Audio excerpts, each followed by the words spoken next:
যদি ইসরায়েল ইরানকে আক্রমণ করে তবে কি হবে? এই প্রশ্নের উত্তর দিয়েছে ইরান। এ বিষয়ে ইরানের পক্ষ থেকে এক বিবৃতিতে বলা হয়েছে, সিরিয়ায় ইরানি দূতাবাসে ইসরায়েলের উপর হামলা চালিয়েছে বলে ইরান হামলা চালিয়েছে। এবং ইসরায়েলের সিরিয়ায় ইরানের দূতাবাসে হামলা করা হলো সরাসরি ইরানের উপর হামলা।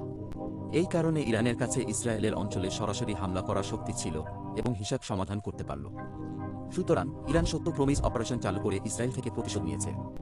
এখন স্কোর সমাপ্ত। এরপর ইসরায়েল আর হামলা চালাবে না। কিন্তু ইসরায়েলের প্রধানমন্ত্রী বলেছেন যে ইসরায়েল এই হামলার প্রতিক্রিয়া অবশ্যই দেবে। ইরানের সেনা প্রধান একটি বিবৃতিতে বলেছেন যে ইরান ইসরায়েলকে হামলা করেছে। এটি খুবই ছোট একটি হামলা ছিল।